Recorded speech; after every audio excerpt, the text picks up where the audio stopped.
Hey, what's up, y'all? Welcome to the Left Fresh Podcast. Hope you all having a great week. Hope you had a great Memorial Day weekend as well. Hope everyone stays safe and had fun. Um, Here on the Wednesday, happy Hump Day. Hope we get through this week to the end, towards the end of the week. Hope everyone's having a good week again, as I say. But yeah, if you're just jumping on for the first time, I want to encourage you to subscribe, like, comment, share, tell a friend, tell a friend. Definitely appreciating the engagement and support that I am getting up to this point. Thank you to the subscribers and the faithfuls that jump on every episode. Appreciate the support and the growth that's coming upon this show as well. Well, yeah, without further delay, we got one match, we got one side of the finals already decided. Like I said, if you watched any basketball this weekend, you saw my New York Knicks finally closed the deal. Took only 4 games to do it in a sweep. Great victory, another blowout for the Knicks. Uh, Great run. Didn't I mean I'm gonna be honest with you, as a Knicks fan, I did not see it coming. Um, I knew, we can probably make some tweaks and make the team maximize the talent a little bit better and make a better run. And I was saying that while the Knicks was going through their rough patch and everything, but a lot of that was just like that disgust that came during that rough patch. To turn it around to this extent, great run. So I mean, wherever it happens at this point, you got to be satisfied with getting to the finals if you're the Knicks.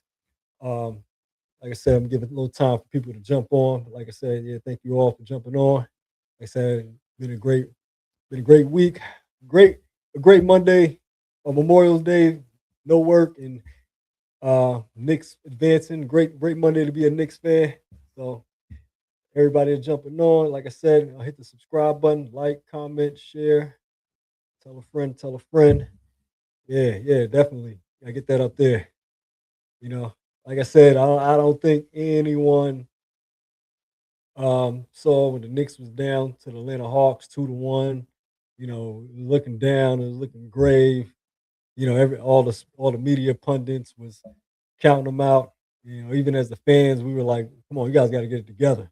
You know what I mean? We were saying this when the Hawks was beating us by these narrow margins, and CJ McCollum was out here looking like might as well have been Trey Young. You know what I mean? Like it was looking bad at first in the first round. I'm not going to forget that. You know what I mean? And it's like seeing them turning around within a game or two notice and didn't look back. It's been an incredible run. I mean, if you look at the margin of victory in these wins, first off, the Knicks are like 11-0 right now.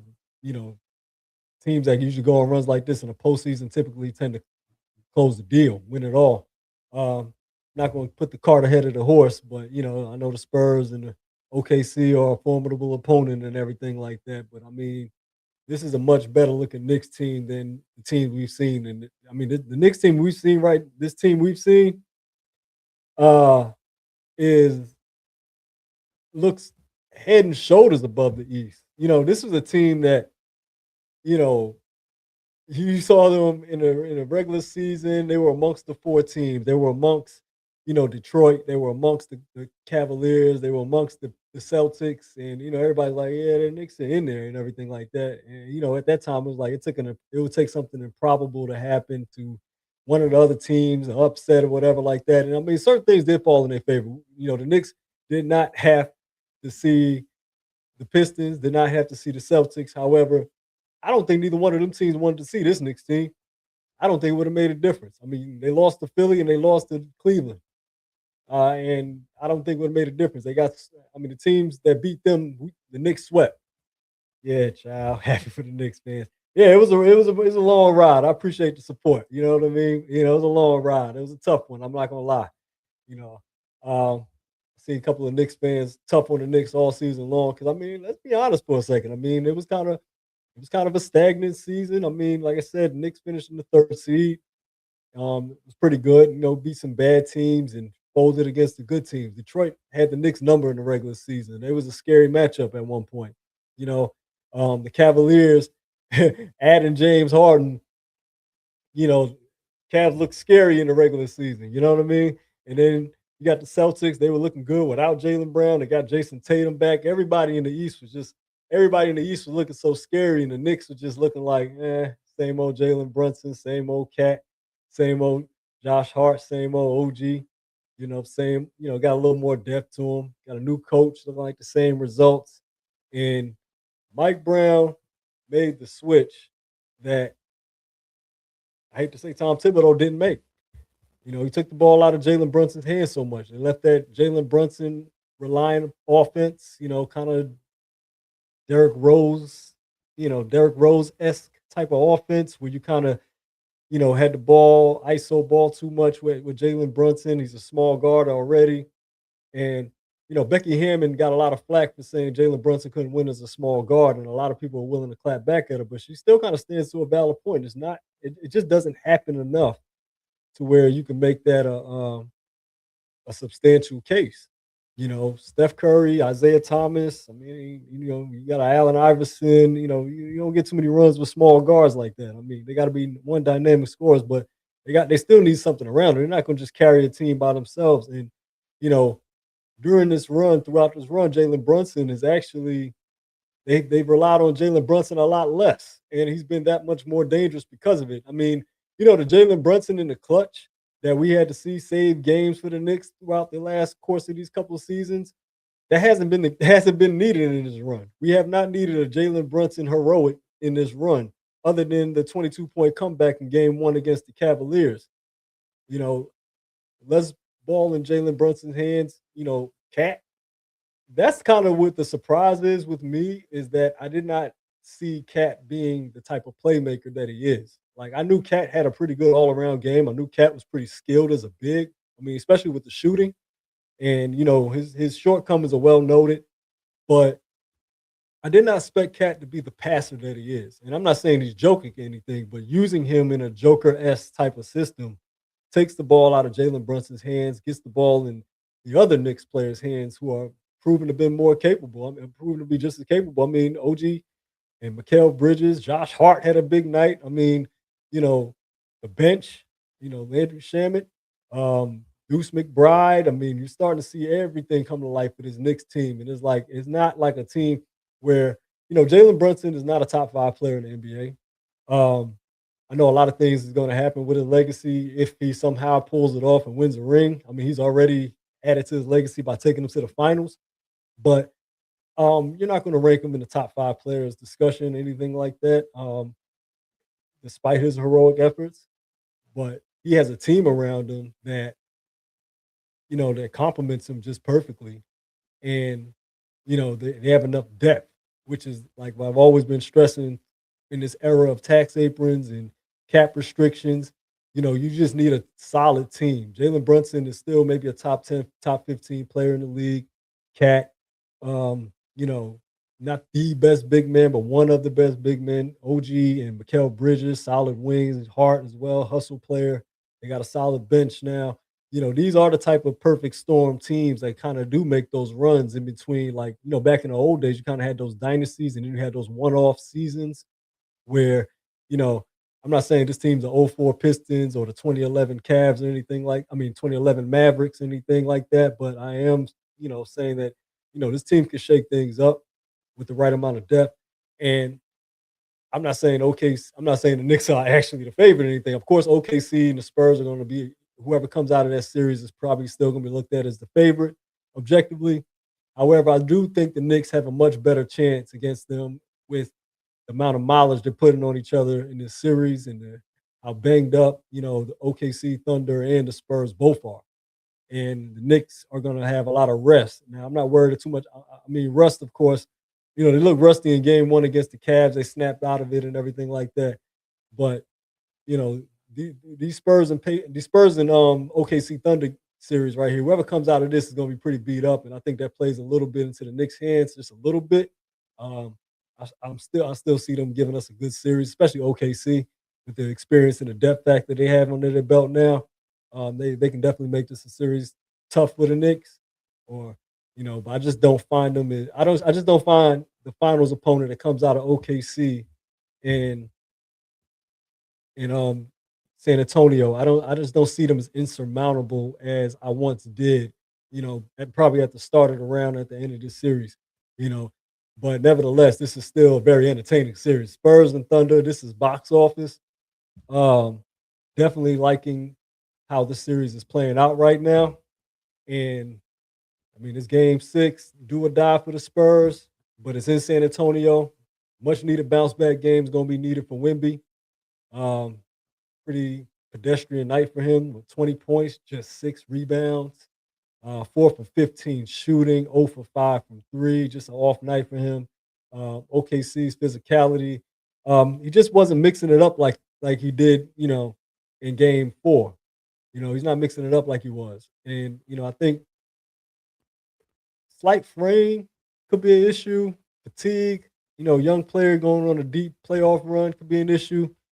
But yeah, OKC looked like they kind of just made the adjustments and look like they're ready to go in for the kill.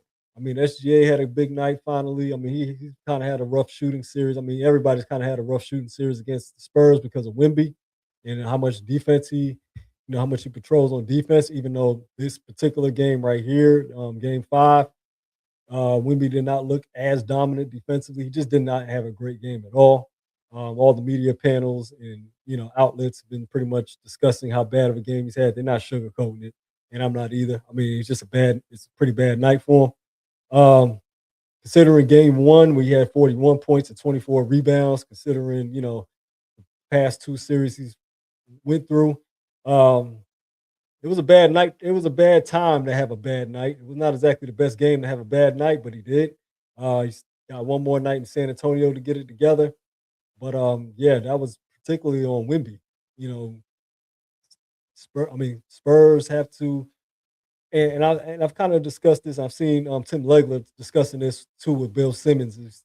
He was saying that Wimby has a lot of height. Of course, he has the height, but he doesn't have the frame to really impose physicality on anybody, like not back anybody down.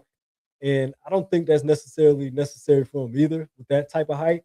He just needs something, a simple move, a simple signature move, as opposed to, a lot of dribble moves, a lot of different arsenal moves. At that height, that's not really necessary. I mean, really, he can still go back to the basket even without the size and just turn around, just shoot over a defender. A baby hook, just get him a baby hook, a jump hook or something. I mean, something simple in the paint or something that, he doesn't have to take a whole bunch of strides going downhill. I mean, takes a lot of contact getting to the basket and everything. He just needs something quick and simple. They need to get him the ball in a particular spot where he can attack. Um, you know, it's great to be 7'4" and know how to do everything. At the same time, sometimes you just only need to do certain things. And I think that's kind of comes with his youth and how young he is. He probably just just growing that offensive IQ, growing that scorer's IQ, because that's kind of one of the many knocks. I mean, not one of the many knocks on Wimby. There's not been many of any knocks on Wimby, but that's probably just one glaring knock is that he can do everything. He can shoot from anywhere on the floor. He kind of plays more like a wing than a big, and you kind of just want him to have some sort of efficient, quick, easy move around the basket at that height. You know what I mean? Like I said, Kareem had the sky hook, Hakeem had the dream shake. Wimby just a little more off season, man. Just holler at Hakeem and Kevin Garnett. Get you a quick little mid range turnaround. I mean, nobody's blocking that shot. Nobody's blocking that shot at their release. You can get about as close as you can and just pull up. You know what I mean? But I think that's kind of what's been the glaring weakness as far as what comes out as far as Wimby's game and everything like that. But yeah, looking at the series, the plot thickens. Game six is critical, must win for the Spurs. Thunder got one more game to close out before they see the Knicks try to repeat. I'm cheering for my Knicks to overcome it, but this is the monster right here. This is, making the tweaks to get out of the East is one thing, but you got to see if this is one of the tweaks. If this is enough tweaks to put up a good series against OKC. Last year, Indiana took them to 7 games. That's why I like my Knicks' chances. I like the Knicks' chances to make a competitive series. But I do think OKC has some experience on them. It's going to be interesting to see, how Cat would do with a potential either Wimby or Holmgren matchup. You know what I mean? Can he still be the facilitator? But He can pull either one of them away from the basket, which can open it up for Brunson. But I mean, this is where the defense gets tough. I mean, you really there's no targeting here. There's no James Harden with these two teams. OKC, San Antonio, you're not singling out anybody. You get a Stephon Castle or you get an Alex Caruso. You get a Lou Dort. These some real dogs on defense right here. The Knicks got their work cut out for them. I hope they got everything ready. I hope they get all their rest. They're going to need it. These two teams are not playing, even banged up. You know, I'm concerned, needless to say, about my Knicks going into a series, a 7-game series with either the Thunder or the Spurs, because, like I said, attacking Maxey, attacking, Donovan Mitchell and James Harden. Yeah, that's one thing and everything. But like I said, you're going against some young defensive players. Like I said, Stephon Castle, uh, Lou Dort, Caruso. This is going to be a tough one for the Knicks after this. I mean, getting through the East is one thing, you know what I mean? And like I said, I commend them for it. They made the tweaks necessary. Yeah, but this is going to be a rough one, though. This got a rough road ahead. Getting to the finals is great, but, like the late Kobe Bryant once said, job's not done. Um, but speaking of job that's not done, apparently the Cleveland Cavaliers, despite after being swept in the Eastern Conference Finals by the New York Knicks, have decided that they're going to return head coach Kenny Atkinson, who won Coach of the Year. Not this past year. Joe Mazzulla won Coach of the Year this season. Congratulations to him. But yeah, Kenny Atkinson is going to come back as the Cleveland Cavs head coach. Cleveland wasted no time saying this is still our coach, despite the results of this past season, despite being over the second tax apron and being swept with a big trade for soon-to-be Hall of Famer James Harden. Cavaliers decided that analytically he's not a bad coach, and that's a little play on Kenny Atkinson's analytical explanation of how the Cavaliers didn't necessarily lose these past couple games. But nevertheless, yeah, if you're an analytics skeptic, you love hearing that type of stuff because somehow you get to explain how a loss is still a win in analytics. Probably a page out of Daryl Morey's book, who's been let go by the Philadelphia 76ers. But yeah, me personally, I think analytics there's things you can take from analytics and there's things you can kind of just, don't just take, don't just live religiously by. So I don't have a problem with analytics. I know there's a lot of organizations that use analytics. I just feel like you have to use discernment when it comes to analytics.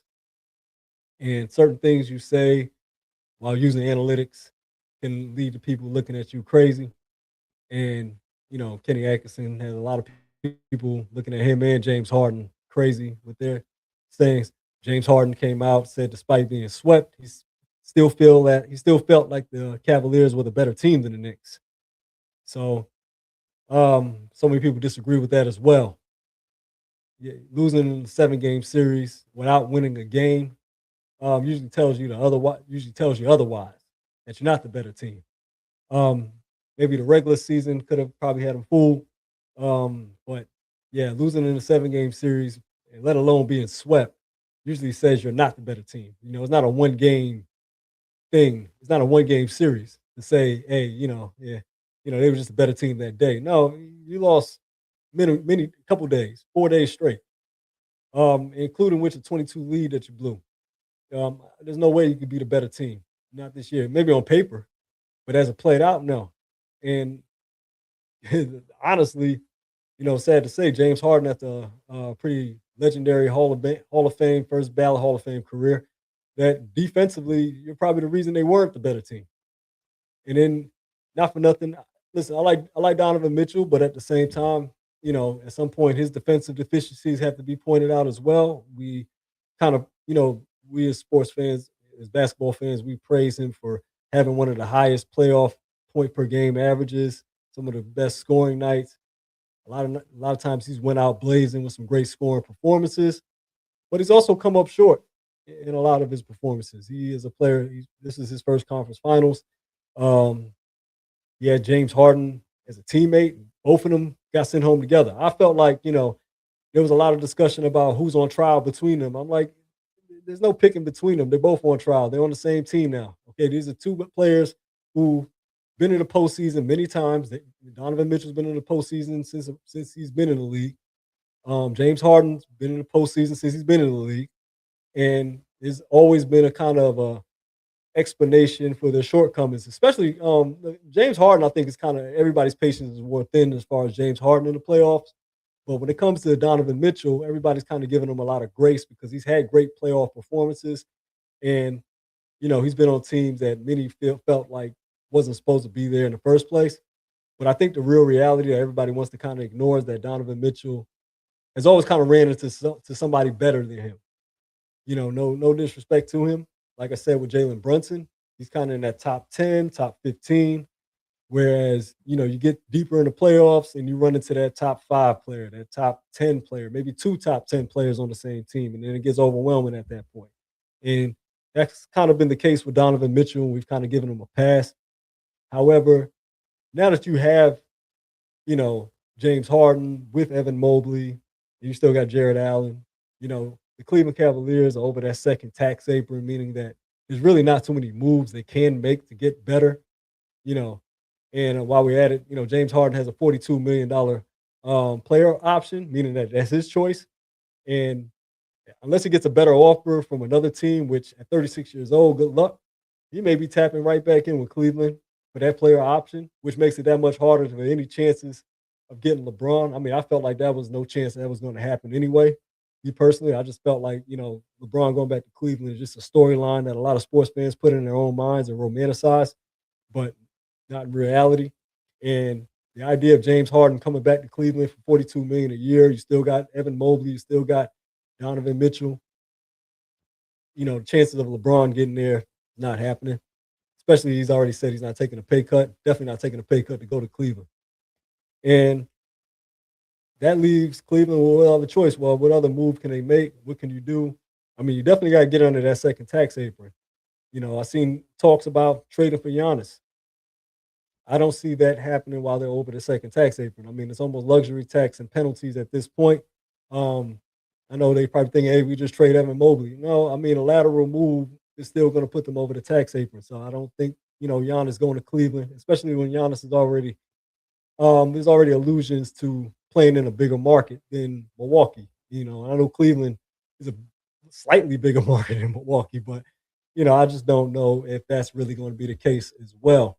So Cleveland is kind of in a situation where, I mean, are they going to have to run it back? And, how long before they're going to have to move on from Donovan Mitchell, who's coming up on a who's coming up on an extension as well. Cleveland has to decide whether they're going to extend him. He's in his late 20s at this point.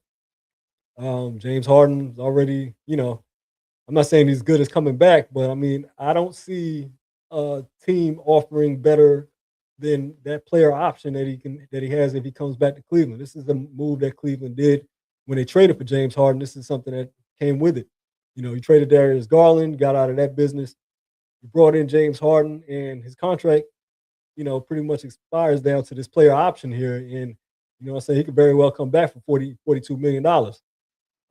Joining Donovan Mitchell, joining Evan Mobley, that can be pretty interesting as far as what Cleveland can and can't do, which is more leaning towards the latter of the two, which is pretty much Cleveland leading back to next season with the same roster. If not, probably having to just trade Harden somewhere just to dump his salary, or trade Jared Allen, But Mitchell and Mobley pretty much are locked in for next season.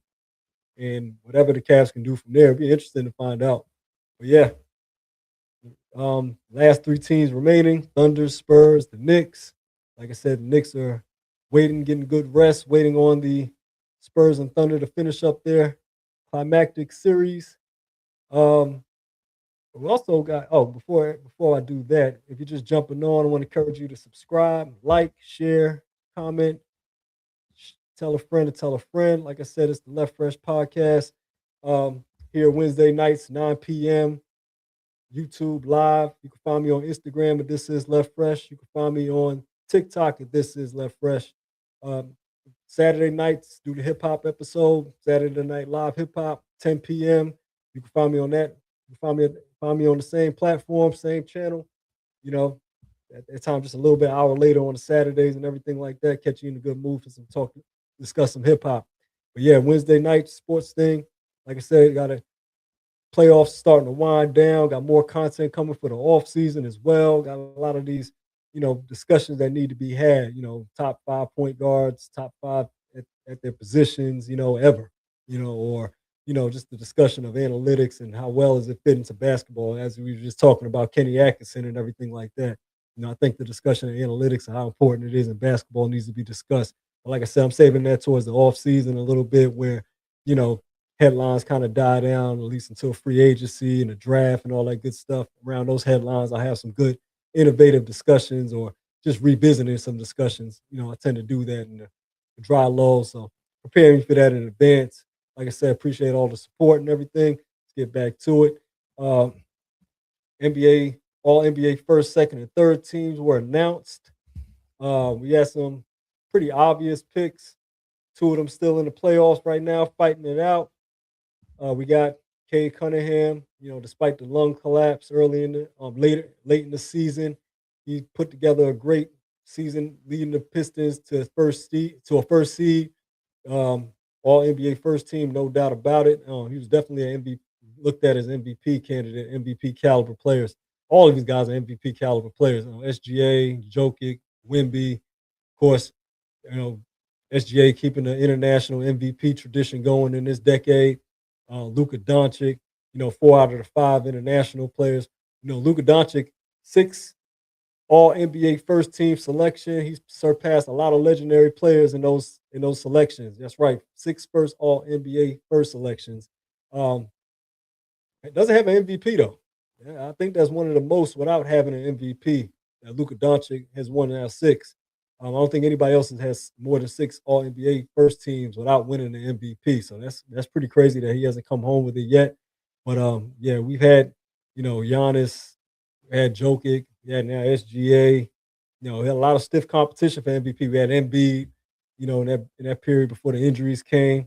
We had some stiff competition for MVP, and you know, it's still pretty stiff even for the All NBA first team. But one thing I can say, this is 4 of the top 5 players in the NBA. Debatably, with Giannis not on the All NBA first team, not being selected, a lot of injuries this year, with a lot of discussion as especially with Giannis being on the trading block the way he is Giannis still a top 5 NBA player? You can let me know in the comments on the post if you're seeing this live on the recording. But yeah, is Giannis still a top 5 NBA player? Not selected for all NBA first team. It's been a while since that happened. Um, Getting a little bit older now. He's in his early 30s. Still got tread on the tires and everything like that. He's just had injuries and whatnot. But it's been a while since Giannis hasn't been on an All NBA first team. You see Cade Cunningham break into the All NBA first team, well deserved. Had a great playoff postseason performance. Fought back in the series against Detroit. I mean, I know it's a regular season award, but I mean, he just really made his first team selection emphatic with a great postseason run, even though it came up short in the second round. Did what he could with a young Detroit team. Luca had injuries at the end of the season that derailed any possible run that the Lakers could make, even though LeBron managed to win a series without him. But Luca, had a great season, leading the league, led the league in scoring, another scoring title for Luca. Lakers had a great streak with him, leading the league in scoring while doing such. Lakers led the Lakers to a third seed before going down with an injury for that pivotal game where they got blown out by OKC. Luka had a great season though. While he was holding it down while LeBron was out, he looked like an MVP with LeBron out. And then when LeBron got back, it was a little while where they had a sample of playing well together, and then Luka goes down. So I mean, Luka had a great, start to the season, enough of the season to make All NBA first, of course, and his selection was definitely valid. Yeah, I don't know if I risk him being on my team. Injuries are too prevalent. Yeah, Giannis is coming down with a lot of injuries, particularly the calf injury. You definitely got to worry about the calf injury because that can lead to an Achilles tear. where you have a player like Giannis who relies heavily on athleticism and size. It can definitely, you know, shooting shooters like Kevin Durant, players who come off Achilles tears and still have great runs are usually great shooters. It's going to be a I don't want to think of that type of scenario, but it would be tough for Giannis, to come back from a lot of injuries, just any injuries, period, and be still as effective when your game relies a lot on athleticism more so than just skill. Um, he's physically been dominant for the majority of his career. But if he's not the most physically dominant, how great of a player is he still? Is he still a top five player? And it's tough for a player to, I think we look at great players like Steph and KD and LeBron, and we take that for granted, like players in their 30s is playing well. It's just like, oh, yeah, it's a given. No, I mean, we've seen a lot of great players, legendary players, derail or decline even slightly or drastically after 30 years old. So it's not unreasonable, but I mean, we'll see how Giannis bounces back next season. I mean, it's not wrong to say that he can bounce back. It's just, it's tough when you see the injuries piling up and he's on the team that he really can't carry like he once did. And on top of everything else, Giannis is one of the highest paid players in the NBA. So the situation he goes to, he's still going to be expected to be Giannis and carry a team. And I mean, it's to me, it's a lot of limitations on what teams can really can make a use for trading for Giannis. It's tough to say a guy like Giannis who's still going to be probably top 10 in the league, though. I mean, if he's not top five, he'll still be probably. I can still see him being top 10 without a question. But even that, not on the right team, is only so much he can elevate. So I mean, that comes into question at this point.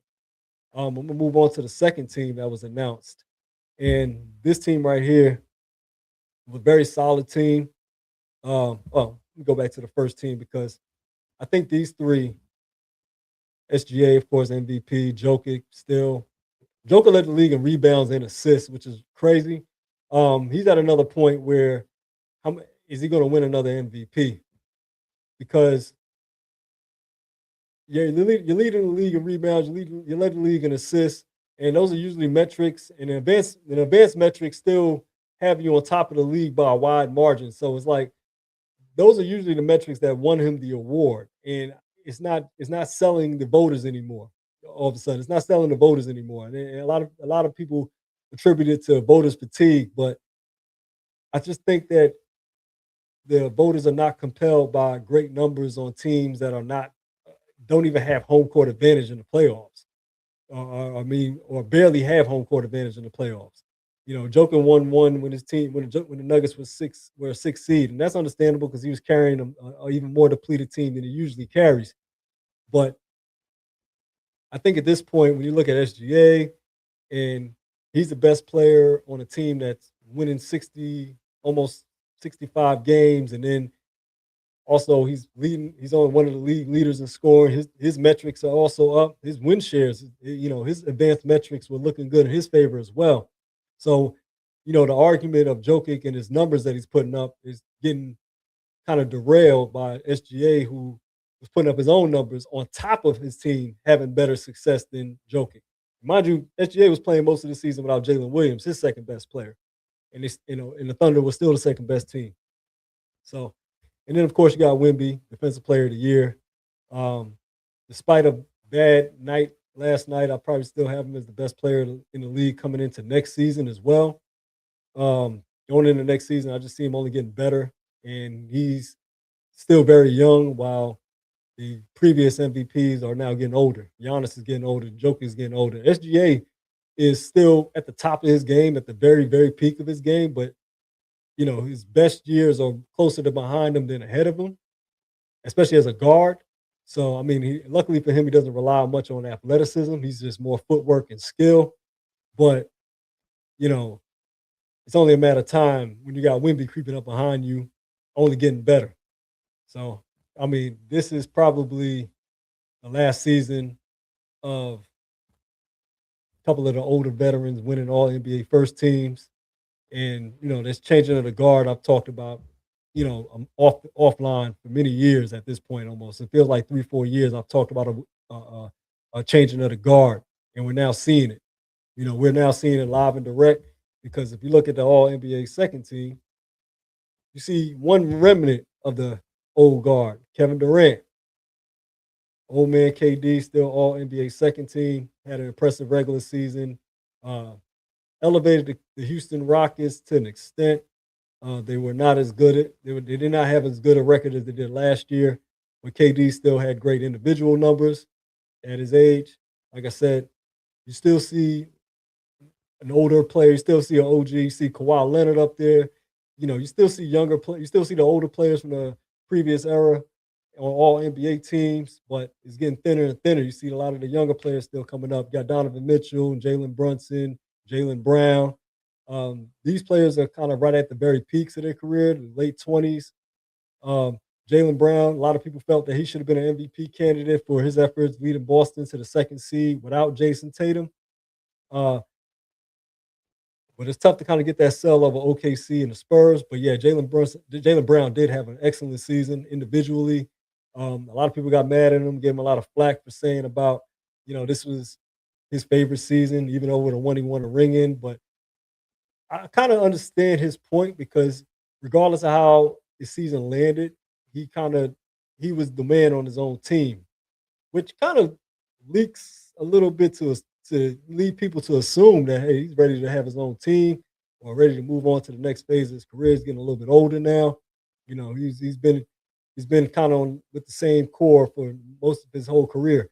You got Kawhi Leonard, like I said, OG still cooking out there. Clippers season was almost a waste. I mean, started one of the worst teams. We thought that pick was going to OKC, and the LA Clippers by Kawhi Leonard. I mean, individually, this is probably one of Kawhi Leonard. This is probably the best season Kawhi Leonard's had since 2019. Um, Put up big numbers, almost about 25, 26 a night. One of the league leading scorers. Still a great defense. Still great on the defensive side of the ball. A little bit of a loss of a little bit of a step in his mid 30s at this point. He's like 33, 34 years old. But I mean, he was taking them young boys out. He was taking them young boys to the woodshed. I mean, as far as like moves, I mean, some of the best defenders in the league, the Thompson twins, Jaden McDaniels. I mean, you name it. Kawhi Leonard was giving everybody buckets this season. And I mean, he came up short in the play-in, of course, but individually in that season, I mean, rallying his team back from an absolute lottery team, bottom of the league. I mean, we thought the Clippers were tanking. They got rid of Chris Paul. They traded James Harden. I mean, they basically blew up the entire team. They basically blew up the entire team around Kawhi Leonard, and Kawhi Leonard still willed him to a playoff, to a play-in, to a play-in, not a playoff, a play-in. But yeah, great individual season for him. Donovan Mitchell had another great individual season. You know, Cleveland had a great run in the regular season, like I said, amongst one of the top teams in the East. Definitely had a great run. Jalen Brunson, like I said, the Knicks had the hiccups throughout the season, but Jalen Brunson had some clutch heroics, of course, had great individual numbers. So, not mad at this All NBA second team, which leads to the All NBA third team. Now, this right here gets a little questionable. There's a couple people who got a couple players that did get left off the teams, but it gets tight around these teams. It gets narrowing it down to some of the best players in the league.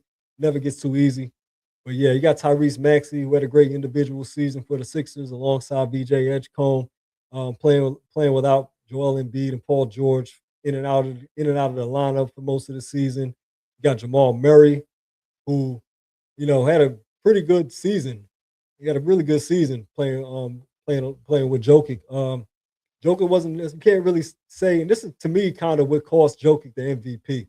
You really couldn't say he was carrying the Nuggets by himself this year. This team was a little bit better, not much better. It wasn't much better defensively, of course. Minnesota exposed that, but in the regular season, Jamal Murray did have a great individual season, All Star, All NBA third team. You can't say Joker was just out there by himself or just carrying the team like you normally would say in the past 2 3 seasons. That argument kind of falls flat now. Fell flat this year. But yeah, Jamal Murray had a great regular season. He was healthy for the most part. It was a good run for him.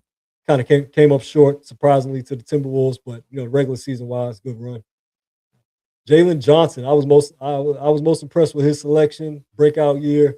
Trey Young getting shipped off from the Atlanta Hawks, and Jalen Johnson stepped up as the main guy. I know it was a disappointing playoff loss to my Knicks, but yeah, the Hawks will be back, and they got a lottery pick coming into the draft this year. I think the Hawks got a lot of pieces in place. I like what Jalen Johnson. I like what the Hawks are doing moving forward. I think they're going to be a tough team to look at next year. Like I said, good playoff win against them. I'm gonna be looking over our shoulders at them again. I was worried about the matchup when we was playing against them. I was nervous when we were down 2-1. And I mean, the Knicks overcame it, made some tweaks, used their veteran experience. But I think the Hawks have got a young upstart team and got a young star in place in Jalen Johnson. They just got to put some more pieces around him. Hopefully, they can build through the draft and do better around him than they did around Trey Young. Chet Holmgren, another player that gets a lot of side eyes and scrutiny playing on OKC alongside SGA, and whenever Jalen Williams is healthy, a lot of people wonder, especially with the Wemby compare. I mean, especially he gets sucked into these Wemby comparisons, and to me, it's just not really a comparison. Wemby's clearly the better player, but it gets chippy with them, and Wemby's real aggressive towards Holmgren, and a lot of people are looking at Chet like where's the fight in you? A lot of people wonder sometimes if Chet is all the way playing to his potential, but this particular season he was good stretch, solid stretch four, pretty good rebounder, good shot blocker, and rim protector. Played, looked like he's played to the best of his abilities this season for OKC. Stepped up in the regular season with Jalen Williams out. So yeah, well earned All NBA third team for Chet Holmgren. And I know a lot of people are disappointed in Jalen Duren as far as the playoffs go, but in the regular season, he had an All-Star year, 19 points, 10 boards a game, double double, real physical, solid inside lob threat, paint beast in the regular season. I know in the postseason he's disappointed everyone, but he's also 22, 23 years old. He's got time to build on it. Hopefully, he works on his game in the offseason as far as his offensive game. But yeah, Jalen Duren, Chet Holmgren, Jalen Johnson, Jamal Murray, Tyrese Maxey. It's your all third team. They all had great individual seasons. Like I said, you could make a case for quite a few other players. You got your Scotty Barnes out there. You got a couple other players that you can go through. You can Deni Avdija. There's a couple players out there you can shout out and say, hey, they got robbed, but it's real tight. I don't think any of these players had a season where they shouldn't be an all NBA team. So the players that got picked over, it's debatable. But at the same time, like I said, it's a tight race. And I think the right, I think at the end of the day, I'm looking at these teams like, yeah, I'm not going to look back at this and say, oh, these are awful selections, anything like that. These are great selections. So I'll be keeping an eye out for the all defense first teams. We're discussing those next week, and all the other awards that need to be discussed. Like I said, NBA season is starting to wind down at this point. Finals is almost upon us, just 2 games away, just a game or two away from the NBA Finals. Um, like I said, Knicks versus OKC or Knicks versus Thunder, whoever it may be. Me as a Knicks fan, I want all the smoke. Win, lose, or draw, be cheering my team on. Great run. But yeah, the NBA is getting ready to come down to a close, and then after that, you got the NBA draft, which I'll be excited about. Keeping everybody posted about that. I've been watching the combine, seeing how Darren Peterson and AJ DeBansa and Caleb Boozer and Cam Boozer and um, Caleb Wilson and all the other top picks in the draft are looking and everything like that. Because I think a lot of things are going to shake up in the offseason. I'm not. I'm just interested to see what type of difference does it make. I think a lot of moves are going to be made, but not a lot of difference is usually made because it is today's NBA and tax aprons and everything like that. But that's interesting discussions I can have on further episodes. Yeah, it'll be interesting. The NBA picking up. I'm always on it. Gonna switch gears now to the final topic, final segment before I get off this live. And it is this upcoming draft class in the NFL, the QB class, not draft class, but this QB class coming into the NFL for next year's draft. I'll be looking at these quarterbacks next season, seeing where they're actually going, if they're even declaring for the draft. I believe that majority of them are, but definitely going to be interested in seeing how's that going to shape out because this is like I said on the post and the captions and everything. This is a way too early hype, but considering the past two drafts of quarterbacks, I feel like this is interesting to talk about now, get ahead of. Um, I was watching and discussing this, NFL offseason as far as the lack of moves made around the quarterback position. I discussed that on earlier episodes, and I was kind of alluding to the fact that this quarterback draft class is why teams didn't make any rush, hasty moves or any reaches for quarterbacks in this past draft, or let alone the draft last year as well. This past draft and the previous draft has only had two quarterbacks selected in the first round. And a lot of teams are just, I guess they're looking for quarterbacks that, really have the reps, really get a sample of what these quarterbacks can possibly do before they, reach for them in the first round, as opposed to just getting a lineman or getting a running back or getting something else that they need, as opposed to reaching for a franchise quarterback that's probably just going to be in the shuffle. And then also teams are also looking for just quick quarterback solutions as well. When there's not that many quarterbacks in the carousel. But at the same time, that still doesn't explain a position that is needed as important as quarterback is to be as scarce as it is for teams to not reach high on quarterbacks in the first round the past 2 years. When 3 years ago, if you all remember the Caleb Williams draft, you remember the with Jaden Daniels and Drake May, all those quarterbacks, Bo Nix, everybody reached for those quarterbacks in that draft class, and they weren't reaches because four of them ended up being playoff quarterbacks. Only Michael Penix and JJ McCarthy haven't so much panned out just yet. And the reason for that may be is like I said, I think Tom Brady, made an illusion about made had an interview, went on a big rant about teams not developing quarterbacks, and I'm not trying to make that correlation as to why teams stop reaching for quarterbacks. I think there's a lot of different layers to it, but one of the many layers is I think this particular quarterback draft is literally projected as being better than the past two quarterback drafts. That's pretty much the way I look at it, and the way the scouts are presenting this, the way the execs and GMs are talking about this QB draft. Um, Todd McShay particularly said this could be a historic QB class. Now I know too early to say. I'm not holding my breath on it. Anybody who remembers the 2021 draft with, Zach Wilson and Trevor Lawrence is still a starting quarterback, and he's had a great season last year. But you also had Justin Fields. You also had Mac. You also had Mac. You had those other quarterbacks that turned out to be pretty average. So I understand not jumping the gun, but looking at these quarterbacks compared to last year's quarterbacks or the year before quarterbacks, and then you still have to watch a regular season of college football as well. That I think that's kind of the key as well, because I think a lot of quarterbacks go into the offseason or come into the start of the season looking like top 10 picks, first round picks. And then as the college seasons went over the past 2 years, you've seen quarterback stocks just drop. I remember quarterback for LSU that just got drafted, Garrett Nussmeier. At one point, he was projected as a first round pick maybe 2 years ago. I think he decided not to declare, came back. I think he fell to the fourth round this year. Seen quarterbacks that, Carson Beck, when he was at Georgia at one point, they was thinking, hey, first round pick. Comes back for another season, goes to Miami, takes the NIL money, declares eligibility, and it's not a first round pick.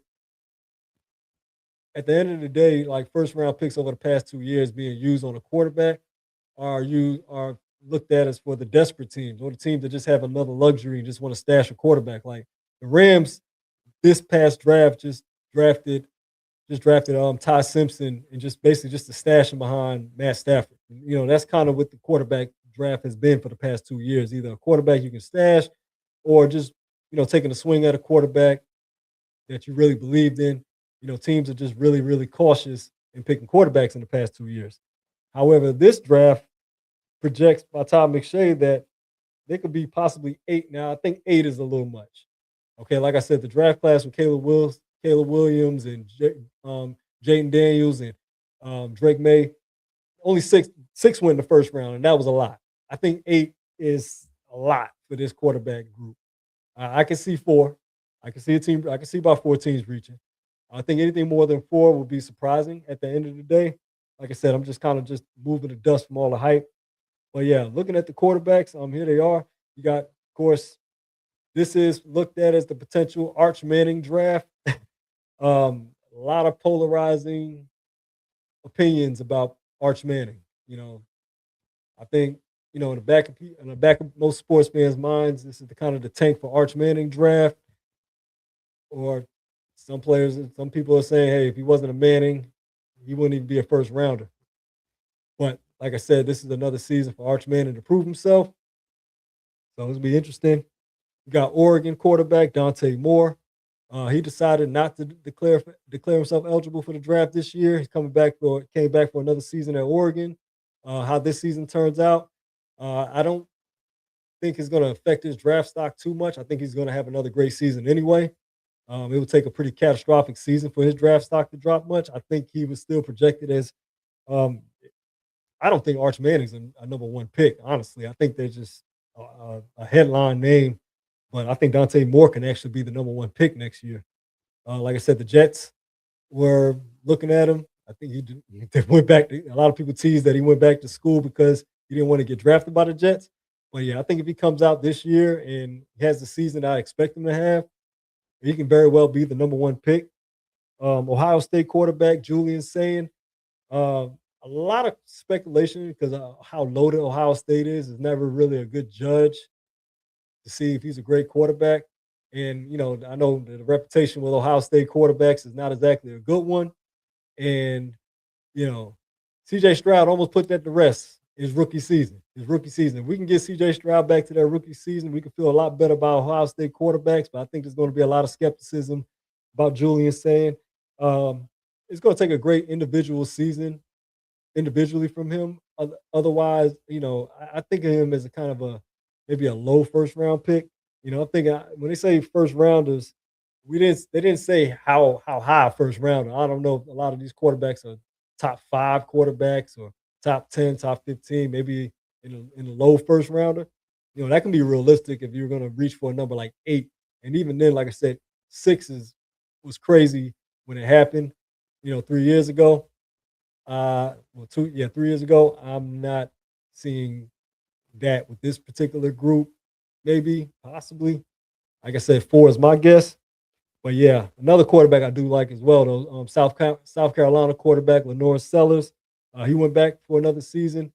The NIL money too good to pass up. But I think he's another one. A running quarterback, though, kind of more of a running athletic quarterback, but he does have an arm. He does have accuracy. He's shown a little improved accuracy. See how he progresses this particular season.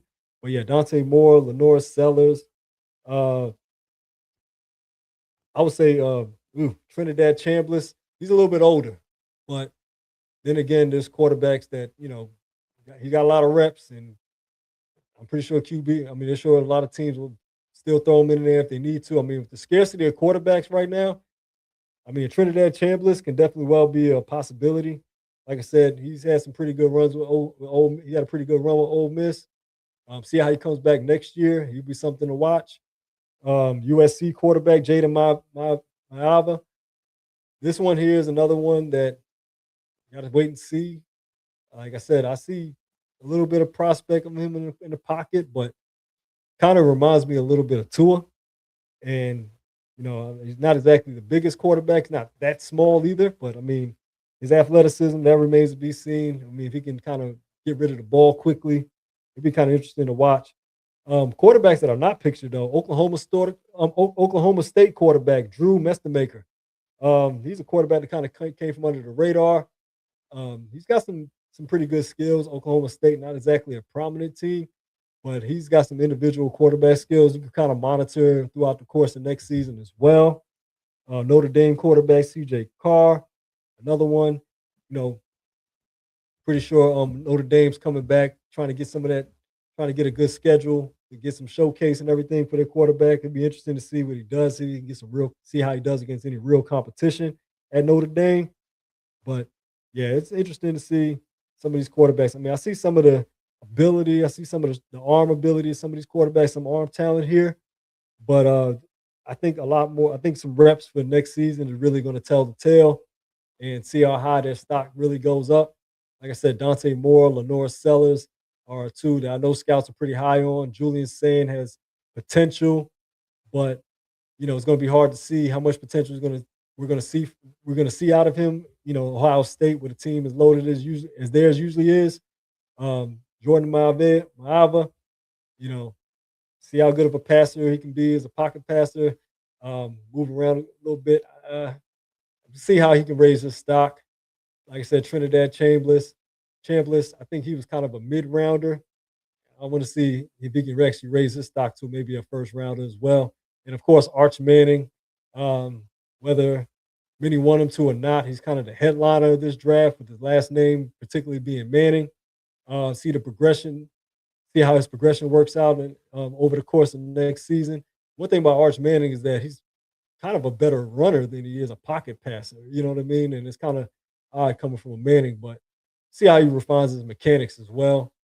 I think the thing about quarterbacks all coming back for next season is that you have to actually see the season play out.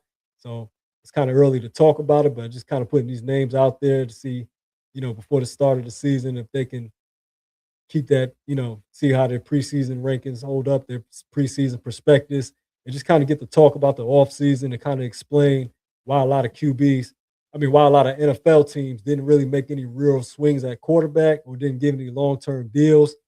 Uh, Particularly the Arizona Cardinals. I'm looking at the Cardinals. They just looks like they let everybody know they're looking at a quarterback next year. They didn't even hide their hand. I mean, they going back with Jacoby Brissett. I don't even think they have a deal worked out with him just yet. I don't even think they even came to terms with him yet. And then they drafted Carson Beck. Like, I don't think Carson Beck is an NFL starting quarterback. So I mean, I don't think. I mean, they drafted Love, a good running game, but I mean, it looks like a team that's definitely on the mindset of tanking. So I mean, they're one of the teams. I think the Atlanta Falcons had Tua Tagovailoa on a 1-year show improved deal. The Falcons don't look like a playoff team this year somehow, some way. I'm definitely thinking they're looking at quarterback as well. Um, it's going to be interesting. So yeah, there's a couple teams. The Jets. Oh yeah, the Jets are definitely. The Jets got Geno Smith starting at quarterback. They are definitely looking at quarterback next year, whether they want to or not. Whether they definitely should be. So yeah, it's definitely, even teams with aging quarterbacks or quarterback situations that they're not too sure of. Even quarterbacks you think teams are sure of, they may not be sure of when it comes time to look at the draft and look at where they're at in the standings as well. If a team finishes bad enough to get in position for a quarterback, the whole we're not looking for a quarterback thing that changes. That changes in an instant if a team is in position for a quarterback and this quarterback draft class shapes out. So, be on the lookout for your team. If your quarterback situation uh, doesn't look solidified or just look like a temporary solution, then you could be looking at one of these quarterbacks for your team. So yeah, I'll be back in touch to talk more about this draft class throughout the course of the year, of course, and just be following along. But that's my time for the evening. All thank you all for jumping on. Like I said, to all my subscribers, thank you for your usual support. For everybody that's jumped on for the first time, I want to encourage you to subscribe, like, comment, share, tell a friend, tell a friend. You can find me on Instagram at This Is Left Fresh. You can find me on TikTok at This Is Left Fresh. I'll be back on Wednesdays at 9 p.m. discussing sports. I'll be on Saturdays, 10 p.m., doing a Saturday Night Live hip hop discussions as well. I have some good topics about that as well. But yeah, got over the hump. Looking forward to this weekend. You all have a great night. And it's the Left Fresh Podcast signing out. Peace.